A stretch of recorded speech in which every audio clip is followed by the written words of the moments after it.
Hi friends, welcome to Cinderella's kitchen. இன்றைக்கி நம்ம Pongal special சக்கரை பொங்கல் எப்படி செய்கிறதுன்னு பார்க்க போகிறோம். இந்த சக்கரை பொங்கலை நம்ம நல்லா ரிச்சாகவும் டேஸ்டியாகவும் பண்ண போகிறோம். நான் கொடுக்குற அளவை கரெக்டாக எடுத்துக்கிட்டு நான் சொல்கிற ஸ்டெப்ஸை கரெக்டாக ஃபாலோ பண்ணிங்கன்னா இந்த சக்கரை பொங்கல் உங்களுக்கு சூப்பராக வந்துடும்.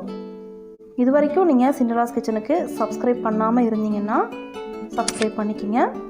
மறக்காமல் பெல் ஐக்கானை கிளிக் பண்ணி ஆல் ஆப்ஷனை சூஸ் பண்ணிக்கிங்க. அப்போ தான் நான் போடுற வீடியோஸ் உடனே உங்களுக்கு நோட்டிஃபிகேஷனில் வரும்.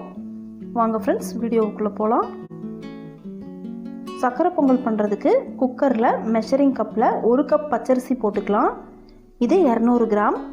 பச்சரிசி வாங்கும்போது பொங்கல் பச்சரிசின்னு கேட்டு வாங்கிக்கிங்க. இது கூட பாசிப்பருப்பு 1/2 கப் போட்டுக்குங்க. இது 100 கிராம். இப்போ நாம் இதை 3-4 தடவை நல்லா கழுவிக்கலாம். பாருங்கள், நல்லா கழுவி தண்ணியை வடிகட்டி வச்சுருக்கேன். இதில் மெஷரிங் கப்பில் 2.5 கப் தண்ணி ஊற்றிக்கணும்.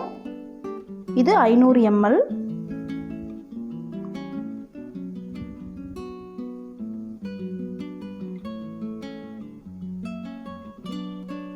அதே மாதிரி 2.5 கப் பாலும் ஊற்றிக்கணும்.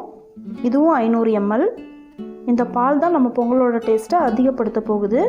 உங்களுக்கு பால் வேண்டான்னா ஃபுல்லாகவே நீங்கள் 5 கப் தண்ணி ஊற்றி செஞ்சுக்கலாம். ஆனால் ஒரு தடவை நீங்கள் பால் சேர்த்து செஞ்சு டேஸ்ட் பண்ணி பார்த்துட்டிங்கன்னா அப்புறம் நீங்கள் ஃபுல்லாகவே தண்ணி சேர்த்து செய்ய மாட்டீங்க. இந்த குக்கரை நம்ம மூடி விசில் போட்டுடலாம்.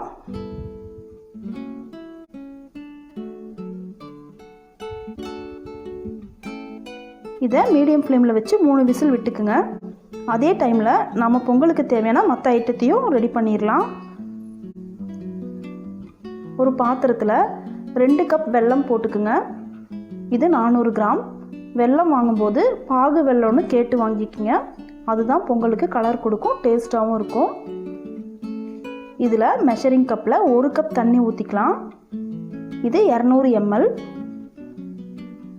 வெல்லம் கரையிற வரைக்கும் மீடியம் ஃப்ளேமில் வச்சுக்குங்க. வெல்லத்தை நல்லா உடச்சி போட்டிங்கன்னா சீக்கிரமாகவே கரைஞ்சிடும். பாருங்கள், வெல்லம் நல்லா கரைஞ்சிருக்கு. நல்லா கிளறி விட்டுக்குங்க.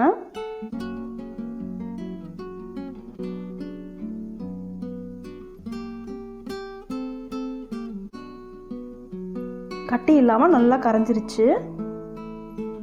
நாம் ஸ்டவ் ஆஃப் பண்ணிடலாம்.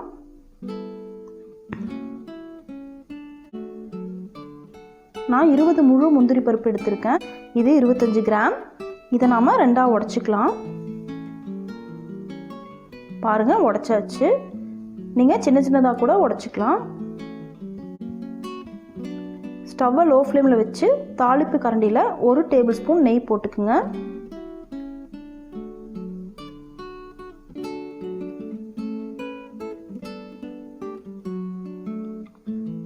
நெய் உருகுனதும் நாம் உடைச்ச முந்திரி பருப்பை இதில் போட்டுக்கலாம்.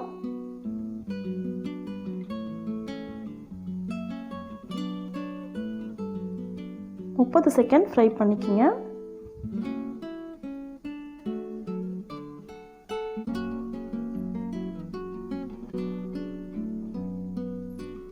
இதில் உலர்ந்த திராட்சை 25 கிராம் போட்டுக்குங்க. இது 1.5 டேபிள் ஸ்பூன். திராட்சை உப்பி வர வரைக்கும் நாம் இதை வறுத்துக்கணும்.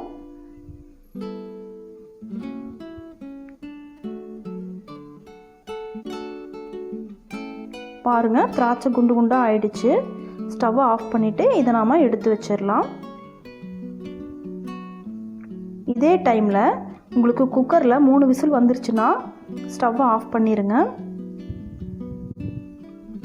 இப்போ நான் 10 ஏலக்காய் எடுத்திருக்கேன். இதை நாம் நல்லா தட்டி பவுடர் ஆக்கிக்கணும்.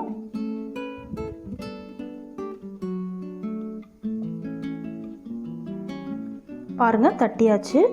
ஏலக்காவோட தோல் பவுடர் ஆகாது. நான் தோலோடு தான் பொங்கலில் போட போகிறேன். உங்களுக்கு தோல் வேண்டானா தோலை எடுத்துகிட்டு போட்டுக்கலாம். நீங்கள் ஏலக்காய் பவுடர் வச்சுருந்தீங்கன்னா 1 டீஸ்பூன் போட்டுக்குங்க. ஆனால் நம்ம ஏலக்காவை பவுடர் பண்ணி ஸ்டோர் பண்ணி வச்சோம்னா அதோட வாசம் குறைஞ்சிடும். அப்பப்போ ஃப்ரெஷ்ஷாக தட்டி சேர்த்துக்கிட்டால் தான் வாசமாக இருக்கும். இதையும் நம்ம எடுத்து வச்சிடலாம். இப்போ நம்ம குக்கரில் ப்ரெஷர் அடங்கியிருக்கோம். ஓப்பன் பண்ணி பார்த்துடலாம். பாருங்கள், அரிசி பருப்பெல்லாம் நல்லா சாஃப்டாக வெந்திருக்கு. இதை நாம் ஒரு கரண்டி வச்சு கொஞ்சம் கிளறி விட்டுக்கலாம்.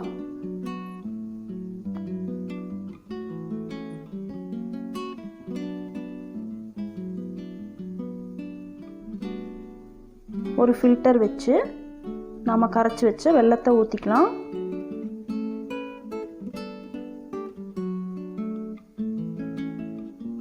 பாருங்கள், வெல்லத்தில் இருக்கிற கல், மண், தூசியெல்லாம் ஃபில்டரில் நின்றுடுச்சு. இதுக்காக தான் நம்ம வெல்லத்தை ஃபில்ட்ரு பண்ணுறோம். ஃபில்டரை வெளியே எடுத்துட்டு நல்லா கலந்து விட்டுக்குங்க.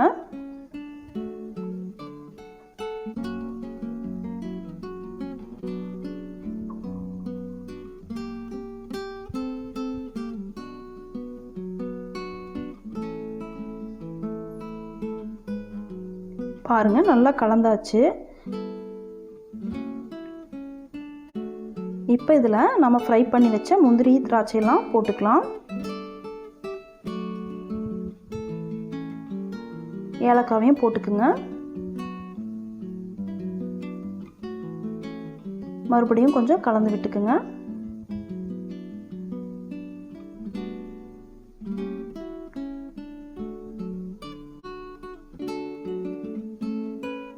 மெஷரிங் கப்பில் 3ல் 1 பங்கு நெய் போட்டுக்கணும். இது 75 கிராம். ஸ்டவ்வை மீடியம் ஃப்ளேம் வச்சு நல்லா கலந்து விட்டுக்குங்க.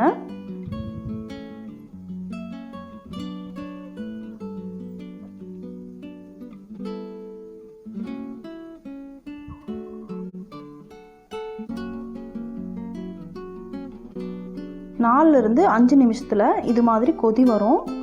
இப்போ நம்ம ஸ்டவ்வை ஆஃப் பண்ணிடலாம். இந்த சூட்டோடவே குக்கர் மூடியை போட்டு விசில் போட்டு அரை மணி நேரம் விட்டுருங்க.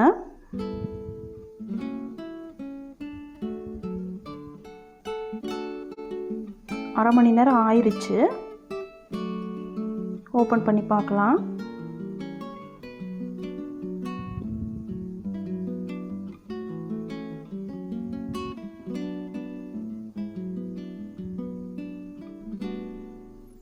இப்போ பார்த்தீங்கன்னா நம்ம சக்கரை பொங்கல் கொஞ்சம் கெட்டியாகி நல்ல வாசமாக சூப்பராக ரெடி ஆகிடுச்சு. நீங்களும் இந்த சக்கரை பொங்கலை உங்கள் வீட்டில் ட்ரை பண்ணி பாருங்கள், ரொம்ப நல்லாயிருக்கும். இந்த வீடியோ உங்களுக்கு பிடிச்சிருந்தா லைக் பண்ணுங்கள், ஷேர் பண்ணுங்கள். சிண்ட்ரலாஸ் கிச்சனுக்கு சப்ஸ்கிரைப் பண்ணுங்கள். மறக்காமல் பெல் ஐக்கானையும் கிளிக் பண்ணுங்கள். Thank you friends.